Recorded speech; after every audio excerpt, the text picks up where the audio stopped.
Money is one of the most common sources of fear in modern life.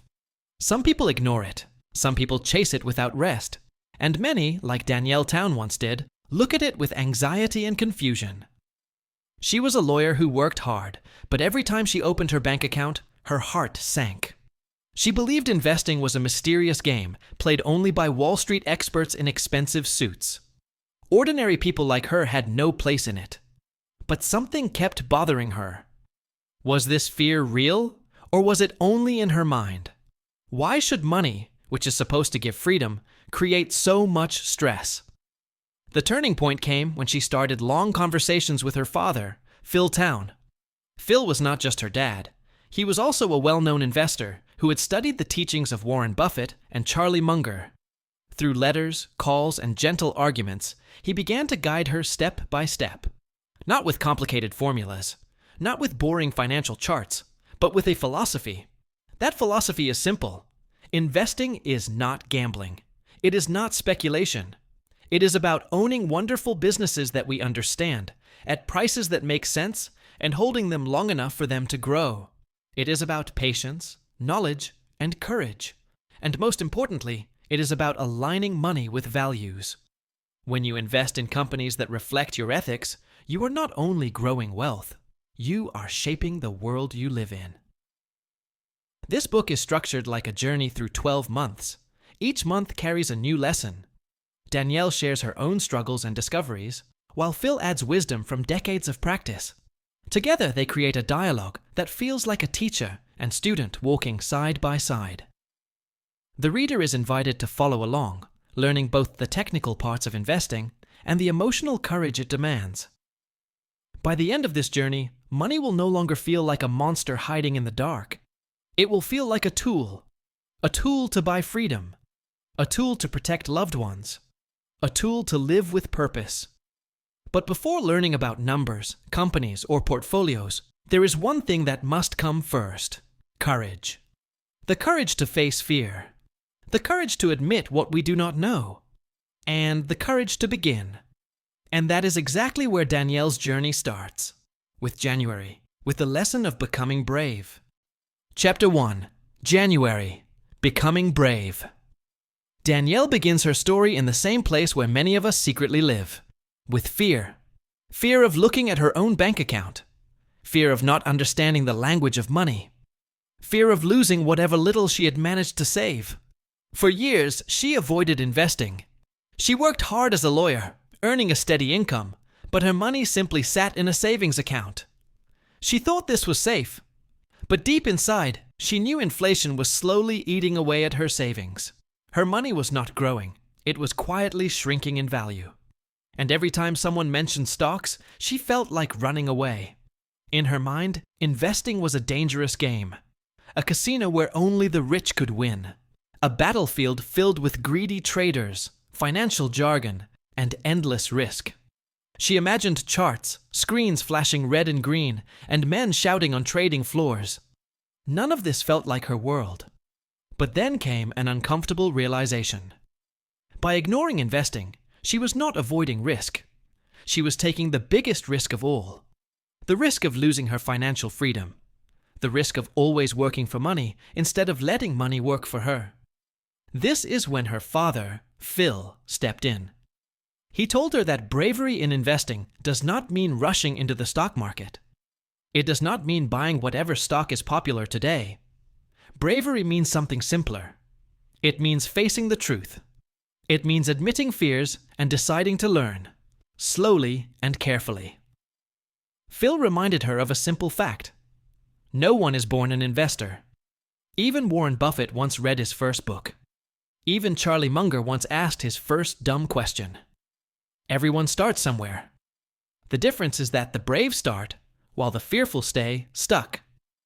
Danielle realized that fear is a signal. It is not a stop sign. It is a guidepost. It tells us exactly where we need to grow. If money makes us anxious, then that is where courage must begin. So, in January, she made a promise to herself. Not to master everything at once. Not to become a Wall Street genius overnight. But simply to begin.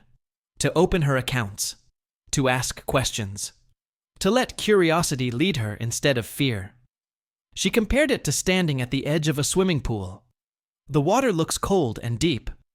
The fear of sinking feels real. But the only way to learn swimming is to step in, one step at a time, one stroke at a time.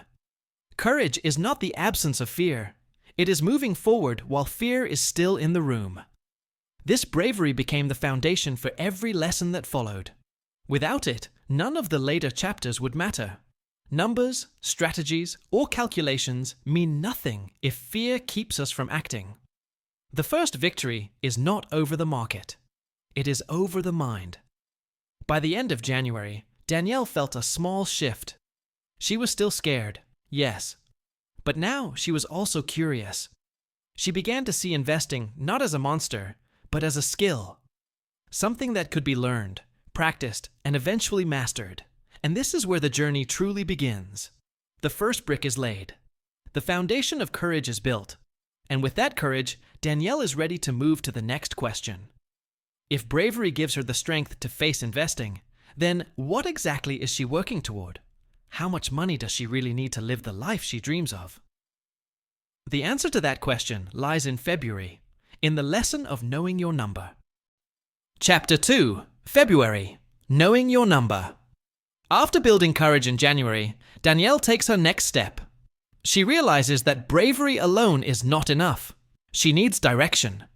Without a clear goal, even the bravest investor can wander without purpose. So February becomes the month of clarity.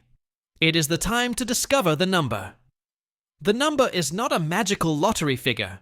It is not about guessing what the market will give. It is the amount of money needed to live life with freedom. True financial independence. This idea seems simple, but for Danielle, it changes everything. At first, she feels uncomfortable. The very thought of calculating her financial future makes her nervous. She does not want to face the reality of her spending. Like many people, she fears the answer might be depressing. But her father guides her gently. He says, knowing your number is not about judgment. It is about design. You are designing the life you want to live. So she begins. She writes down her expenses. Rent, food, travel, health, and even the small pleasures she values. She adds the things that make life meaningful. Books, adventures, time with loved ones. Then she projects them into the future. How much would it take each year to live this life without worry? At first, the process feels heavy. Numbers on paper can be confronting. But slowly, it becomes empowering. For the first time, she sees her financial destination. It is not an abstract dream anymore. It is a clear figure, a target she can work toward. Phil explains why this matters. Without a number, investing has no anchor. It becomes a game of endless greed. You never know when enough is enough. But once you know your number, the game changes. You are not chasing billions. You are building the wealth required for freedom. This gives peace. It removes the anxiety of comparison. It focuses the mind on what truly matters. Danielle notices something else. Her number is not as gigantic as she feared. Financial independence does not mean living like a celebrity. It means covering her chosen lifestyle without needing a paycheck forever. This discovery is liberating. She begins to see investing as a path to independence, not as a never-ending chase. The lesson also makes her reflect on values. What kind of life does she actually want? What brings joy, and what is unnecessary noise? She realizes that knowing her number is also knowing herself. Money, when clarified, becomes a mirror of priorities. By the end of February, Danielle feels a new sense of control. She now has two things: the bravery to begin and the clarity of a destination. Her map is unfolding. The road is still long, but she finally knows where it leads. But another question rises. If every dollar she saves and invests moves her closer to freedom, then what world is she supporting with those dollars? What kind of businesses will she allow her money to grow in? Because money is not silent. Every investment is like casting a vote, and the next step of her journey is learning to vote wisely. That is the lesson of March. the month when Danielle discovers how to vote for a mission with her money. Chapter 3. March. Voting for a mission with my money. By March, Danielle had gained courage and discovered her number, but something deeper was still missing. She asked herself a simple but powerful question. What is the purpose of this money I am trying to build? Her father, Phil, explained something that shook her perspective. Every dollar you spend is a vote. Every dollar you invest is also a vote. It is a vote for the kind of world you want to live in. Danielle paused. Until now, she had thought of money as neutral, just numbers in an account. But now she realized that money moves the world. If she invested in companies that pollute rivers, she was voting for more pollution. If she invested in companies that treat workers poorly, she was voting for that treatment to continue. And if she chose companies that create good products, respect people, and protect the planet, she was voting for that mission to grow. This realization changed her relationship with investing. It was no longer just about freedom for herself. It was also about responsibility. She could use her money to reflect her values. She could use her wealth building to align with her ethics. But here came the difficulty. It was not always clear which companies deserved her vote. Some businesses looked shiny on the surface, but hid ugly truths beneath. Her father taught her to research, to read annual reports, to study company culture, to ask questions beyond profit. Do I respect this company? Would I be proud to own it? Would I feel good if my children worked here? Danielle realized this was mission-driven investing. It gave meaning to the process. No longer was she just chasing returns. She was shaping the future with her choices. Every stock she bought would be like placing a flag. It said, "I stand with this mission." At first, this idea was overwhelming. How could she balance purpose with profit? What if a company matched her values but did not make money? Phil reassured her. You do not have to choose between mission and wealth. The greatest investors in history did not buy random businesses. They chose strong companies with long-term value. If you combine strong values with strong businesses, you create both impact and profit. Danielle began to see investing in a new light. It was not greed, it was not gambling, it was stewardship. She was not just buying pieces of paper, she was owning real businesses that affected real lives. This shifted her fear into motivation. Suddenly, the stock market was not just noise and numbers, it was a marketplace of missions. Her job was to pick the ones that matched her values and future goals. By the end of March, Danielle had reframed investing. She was no longer avoiding it. She was leaning into it, with courage, with clarity of her number, and with the mission of her values guiding her. But now came the technical foundation. If money is a vote, then how do you know which businesses are truly worth owning? How do you measure if a company is solid, safe, and capable of delivering value for decades? This is where her father introduced her to the principles of value investing. Timeless rules taught by Warren Buffett and Charlie Munger. Rules that turn confusion into clarity and fear into confidence. And so, as April begins, Danielle takes her first step into the real framework of investing. The first principle: understanding that investing is not about stocks, it is about owning a business. Chapter 4. April, the first principle of value investing. April arrived, and with it came Danielle's first deep dive into the world of real investing. She had already faced her fears, calculated her number, and discovered that money is a vote for her values. Now her father told her it was time to learn the first and most important principle of value investing. That principle is this: when you invest, you are not buying a stock. You are buying a business. At first, Danielle struggled to understand this. The stock market always made her think of flashing screens, graphs, and numbers. Stocks looked like symbols moving up and down. They felt disconnected from real life. But her father reminded her that behind every stock is a company, a business with employees, products, customers, and leaders. If you buy shares, you are becoming a part owner of that business. This was a breakthrough moment. Investing was not about guessing where a stock would go tomorrow. It was about asking, would I want to own this company for years? Would I trust it to grow steadily? like a farm that keeps producing crops season after season. Phil explained how Warren Buffett thinks of buying stocks as if he is buying the entire business. If you would not want to own the whole company, why own even a small piece of it?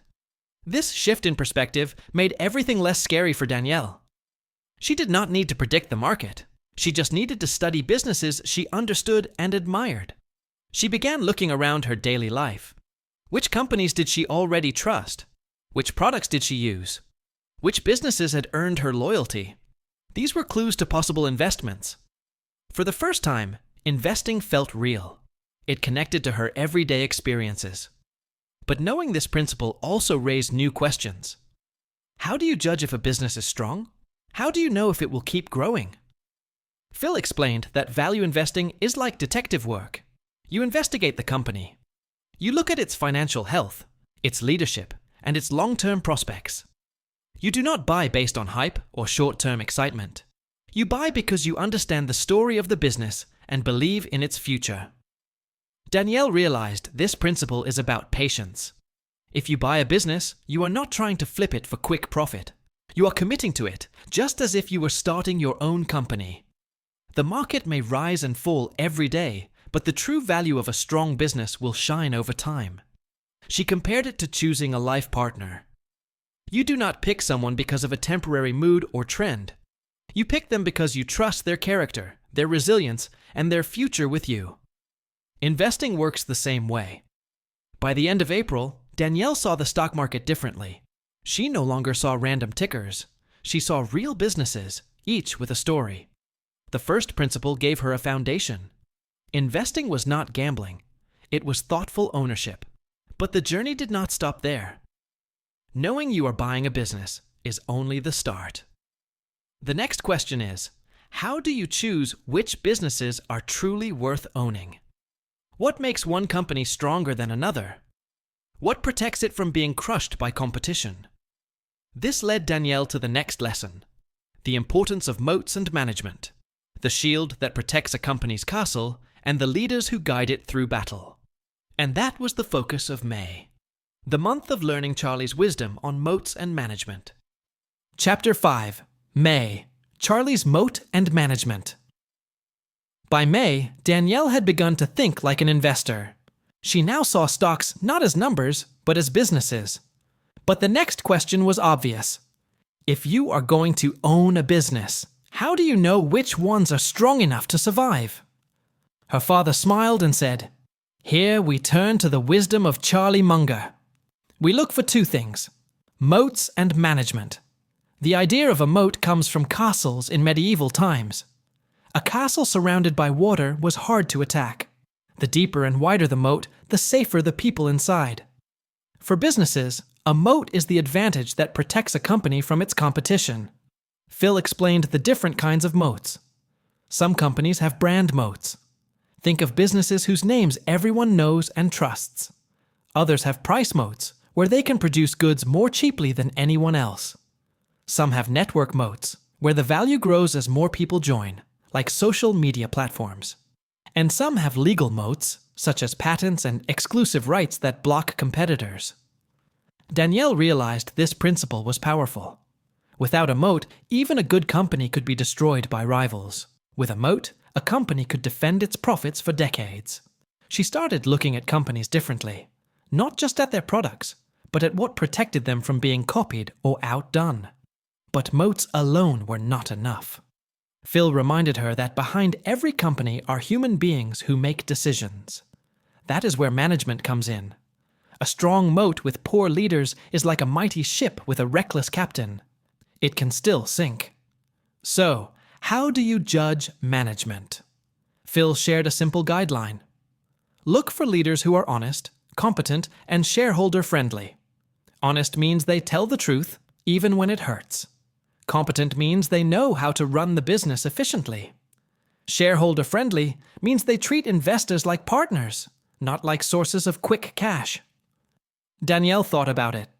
Some companies had flashy executives who looked impressive on television. But were they really honest? Were they really serving the people who owned the business? This new lens made her skeptical of hype. She began to value integrity and discipline over glamour and promises. Phil also showed her how Warren Buffett chooses CEOs. He looks at whether managers are building long-term value or chasing short-term results. Good managers act like caretakers. They protect the company's future, not just today's profits. For Danielle, this was another breakthrough. Investing was not only about numbers and charts, it was about people and trust. If she could not trust the moat or the management, she had no business investing her money there. By the end of May, Danielle could see how these principles connected. Owning a business made sense, but only if that business had a moat to protect it and leaders to guide it. It was like choosing a safe castle with strong walls and a wise king. Still, another challenge remained. Even with moats and management, not every business was right for her. She needed to know her own limits. She needed to understand what kinds of companies she could realistically study and judge. Otherwise, she might step into territory too complex and dangerous. That was the next step in her journey. Learning to define the circle of competence. The lesson of June. Chapter 6. June. Circling competence. By June, Danielle felt like she had made huge progress. She could see businesses as castles. She could look for moats and study managers. But her father warned her, investing is also about knowing yourself. He said, Warren Buffett often talks about the circle of competence. Imagine a circle drawn on the ground. Inside that circle are the things you truly understand. Outside are things that look attractive but are dangerous because you don't know enough about them. The trick to being a successful investor is not to make your circle huge. It is to know its boundaries. Danielle frowned. So, was he saying she should only invest in things she already knew? Her father nodded. Yes, because if you stay inside your circle, you can evaluate opportunities clearly. If you step outside, you are gambling, not investing. To make this practical, Phil asked her to list businesses she understood naturally. What kinds of products did she use daily? What industries did she already follow out of interest? Danielle wrote down things like retail clothing, organic food, and fitness. She realized she knew a lot about these from personal experience. She could tell when a brand was strong or when customers were losing interest. But then Phil challenged her with something harder. What about biotechnology, or banking, or oil exploration? Danielle laughed. She had no idea how those industries worked, and that was exactly the point. She did not need to learn every business under the sun. She just needed to stay within her circle and slowly expand it through study and curiosity. Phil gave her a quote from Charlie Munger. It is not how big your circle of competence is that matters. It is knowing where the edges are. Danielle understood. It was about humility. Investors often lose money because they think they know more than they do. The wise investor admits ignorance and avoids traps. To make it even clearer, Phil created a small exercise. They looked at two companies. One was a tech firm, building artificial intelligence tools. The other was a chain of grocery stores. Danielle realized she could actually study the grocery stores, compare prices, talk to customers, and see the business in action. But the AI company was mysterious. She had no way to measure its future honestly. So even if the tech stock promised big profits, it was outside her circle. Better to skip it than to pretend she understood. This principle gave her a sense of relief. She did not have to chase every hot trend. She did not have to become an expert in everything. She could build wealth by focusing only on what she truly grasped. Her father reminded her, staying within your circle makes decision-making calmer. When markets panic, people rush into or out of businesses they barely understand. But if you only hold companies you deeply know, you can withstand storms with confidence. Danielle began to feel her investing journey becoming personal. It was no longer about copying someone else's picks. It was about aligning her money with her knowledge and values. This circle was not a limitation. It was a protection. By the end of June, Danielle saw investing less as a game of speed and more as a game of patience and clarity. She would spend her time widening her circle slowly, through careful study, but she would never pretend her circle was bigger than it was. And just as she settled into this wisdom, her father smiled and hinted at the next lesson. Even if you find the right business within your circle, you must still be patient. Because the market is like a shopkeeper who changes prices daily, sometimes crazily. Learning how to deal with that shopkeeper would be her challenge for July. Chapter 7. July. Charlie's fourth principle, pricing. By July, Danielle had learned courage, clarity of her number, values in investing, moats, management, and the boundaries of her circle of competence. But now her father introduced her to one of the most important lessons of all. Even if you find a wonderful business, it does not mean it is a good investment. Price matters. This is Charlie Munger's fourth principle. Phil explained that price is what you pay, but value is what you get. Danielle paused. She had never thought about it this way. She had always assumed that a good company is automatically a good investment. But her father shook his head. If the stock price is too high, you are overpaying. Even the best company can lose money for you if you pay more than it is worth. To make the concept real, Phil gave her a simple analogy. Imagine buying a house.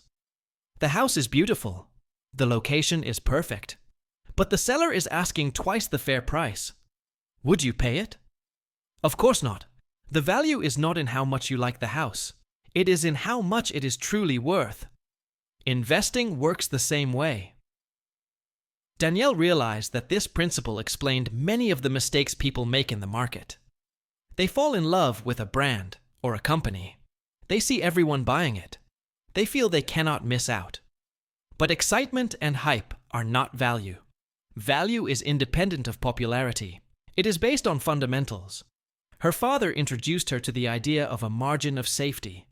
This is the difference between the true value of a business and the price you pay for it. The larger the margin, the safer the investment. Danielle loved this concept. It made investing feel more like a science and less like gambling. Phil also warned that the market is unpredictable in the short term. Prices fluctuate daily, often without reason. But a wise investor focuses on value, not the whims of the market. If the business is strong, the price will eventually reflect its true worth. Danielle began practicing this principle. She picked a few companies within her circle of competence. She estimated their value using cash flows, growth rates, and other metrics. Then she compared that to the current stock price. Sometimes the price was too high, sometimes it was reasonable. This exercise taught her patience. Not every opportunity needed to be taken immediately. By the end of July, Danielle understood that pricing is not just about math. It is about discipline and judgment. It is about waiting for the right moment when the market undervalues a company. It is about respecting the power of money and not giving it away to overhyped businesses. And yet, Phil reminded her, understanding pricing is only half of the lesson. Even if the price is right, you must also know the intrinsic value of the company itself. That is the topic of August. The next step is learning how to measure value deeply so that every investment is backed by careful reasoning and confidence. Chapter 8. August. Charlie's fourth principle, value. By August, Danielle had learned to focus on pricing, understanding that paying too much for even the best company is a mistake. Now her father took her a step further. Not just price, but value. Because price is what you pay, and value is what you get. Understanding value is the heart of Charlie Munger's fourth principle. Phil explained that value is the intrinsic worth of a business. It is determined by its ability to generate cash, its growth potential, the strength of its moat, and the quality of its management. Danielle realized that price is just a number in the market. Value is the story behind that number. To illustrate, Phil gave her an example. Two companies could sell similar products. One company dominates its market, has loyal customers, and strong leadership. The other struggles to stay afloat.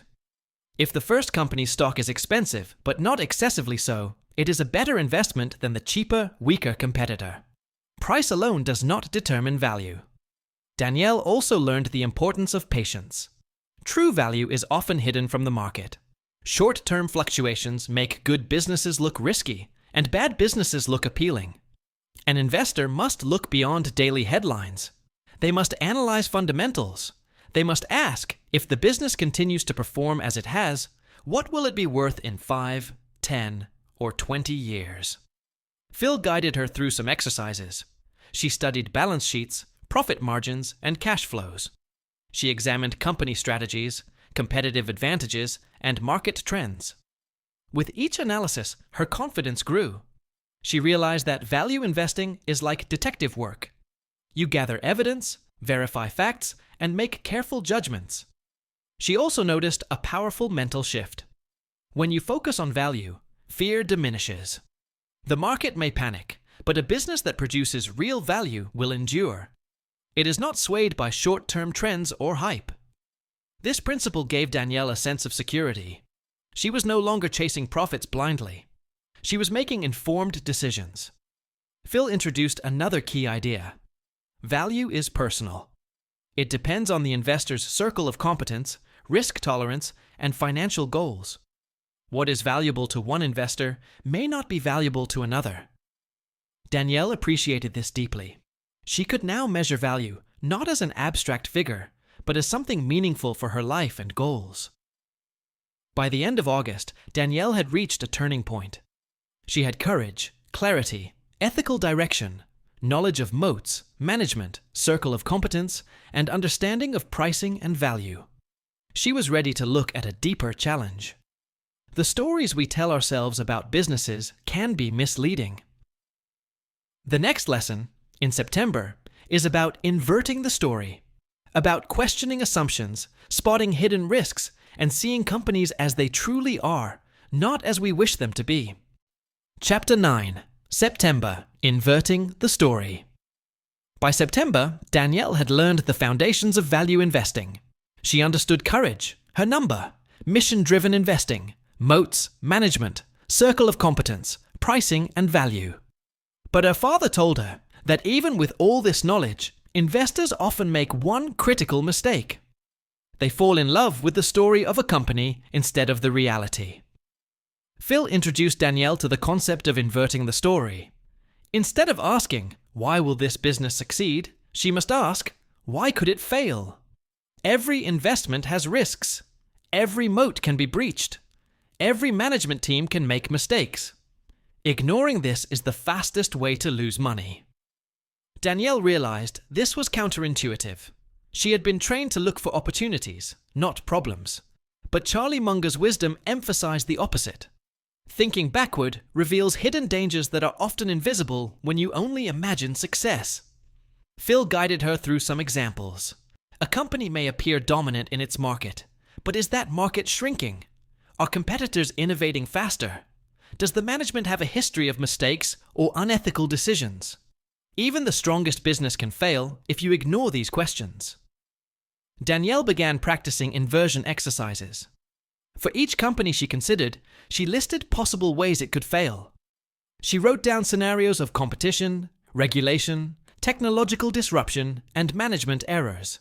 Then she asked, how likely are these risks, and how well can the company defend against them? This exercise shifted her thinking from hope to realism. She also learned a subtle but powerful lesson. Fear, when structured, becomes a tool. Instead of panicking about what could go wrong, she used risk analysis to make informed decisions.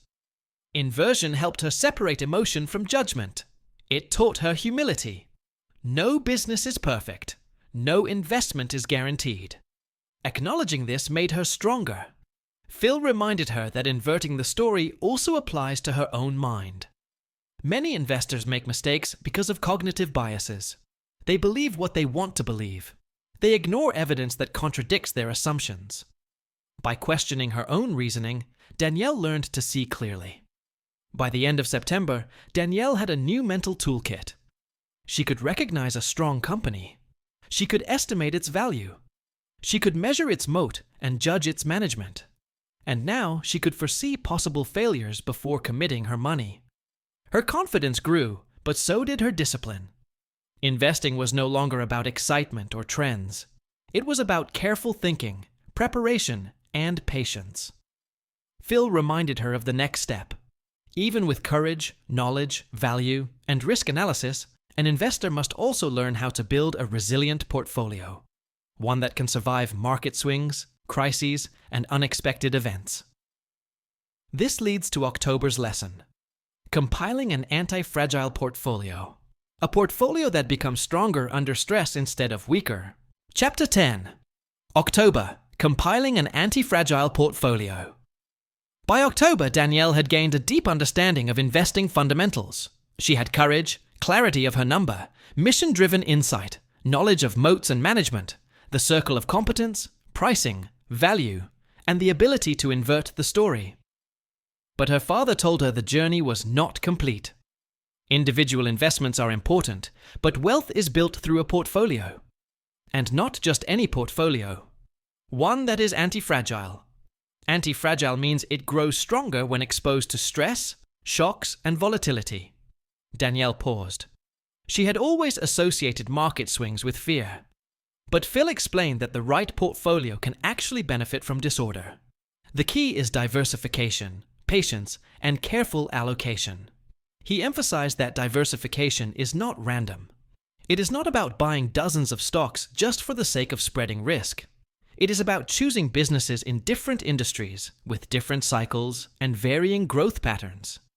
The idea is to reduce the chance that one problem wipes out your wealth. Danielle learned about the concept of core and satellite. The core of her portfolio would be strong, stable companies with proven moats, trustworthy management, and predictable value. The satellites would be smaller, high-potential opportunities where she had some knowledge but could take calculated risks. This approach allowed her to balance security with growth. Phil also stressed that timing matters less than selection. Anti-fragile portfolios are built for the long term. Market fluctuations will happen. They will test the investor's patience. But a well-constructed portfolio can absorb shocks and even benefit from them. Danielle realized that this lesson tied everything together. All the principles she had learned so far, moats, management, circle of competence, pricing, value, inversion, could now be applied in a systematic way. She was no longer thinking about single stocks. She was designing a resilient system for her money. Another insight struck her. An anti-fragile portfolio is also personal. It should reflect the investor's goals, risk tolerance, and values. Danielle could now create a portfolio that not only aimed to grow her wealth, but also aligned with her mission-driven choices. Phil warned her, however, that this is a lifelong practice. A portfolio is not static. Businesses evolve. Management changes. Market conditions shift. Investors must review their positions regularly, remain disciplined, and resist panic. By the end of October, Danielle felt empowered. She could see the architecture of wealth, not just individual pieces. Her portfolio became a tool for freedom, stability, and growth. She was learning to manage risk, not eliminate it. She was learning that the right framework turns uncertainty into opportunity. But even with a strong portfolio, a smart investor must also know when to exit. When a business no longer fits the principles, or when circumstances change, it is time to sell. November would bring Danielle the lesson of knowing when to sell, a critical skill for protecting gains and avoiding losses. Chapter 11. November. When to sell.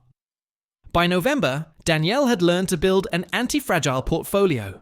She understood courage, her number, mission-driven investing, moats, management, circle of competence, pricing, value, inversion, and how to assemble a resilient system of investments. But her father warned her, owning good companies is only half the battle. Knowing when to sell is equally important. Danielle had always imagined selling as a failure. Selling felt like admitting a mistake. But Phil taught her that selling is a tool, not a judgment. It is a decision based on principles, not emotions. The right time to sell protects capital, locks in gains, and prevents losses from growing. Phil explained several scenarios where selling is appropriate. First, if the fundamental story of the business changes. If management loses integrity, the moat weakens, or the market shifts in unexpected ways, it may no longer fit her portfolio. Second, if the stock becomes overvalued beyond its intrinsic value. Even strong businesses can be poor investments if you overpay. Third, if her own circumstances or financial goals change. Perhaps her risk tolerance decreases, or she needs capital for personal priorities. Danielle realized that the hardest part of selling is emotional. Investors often hold on to winners for too long, hoping for more, or they cling to losers, unwilling to admit error. Phil reminded her, rational decisions always win over feelings in the long run. He introduced a simple mental checklist. Does the business still have a strong moat? Is management still capable and trustworthy? Is the price reasonable relative to value? If any of these answers are no, it may be time to sell. This framework removes guesswork and fear from the process. Danielle also learned about partial selling. You do not always need to exit completely. Taking some profits while leaving the rest invested allows you to benefit from future growth while reducing risk. This flexibility made her feel more in control. Another important lesson was patience. Selling should not be reactionary. A market dip does not automatically mean a business has failed. Temporary fluctuations are normal. Only fundamental changes matter. By November, Danielle began practicing these principles in her portfolio. She reviewed each company carefully. She analyzed moats, management, value, and pricing. She imagined different scenarios and determined her course of action in advance. This pre-planning reduced stress and increased confidence. Phil emphasized that selling is part of the discipline that separates successful investors from amateurs. It is not about luck or timing. It is about sticking to principles. Every sale is a vote for rationality over emotion. By the end of November, Danielle felt a sense of mastery beginning to take shape. She could select businesses, understand value, manage risk, and now she could exit intelligently. She was almost ready for the final lesson. December would bring the culmination of her journey. It was not about more numbers or strategies. It was about gratitude, perspective, and living a life enriched by the lessons of money and courage. This final step would show Danielle how to complete the circle. Living Thankfulness. Chapter 12. December. Living Thankfulness. By December, Danielle had completed a full year of transformation.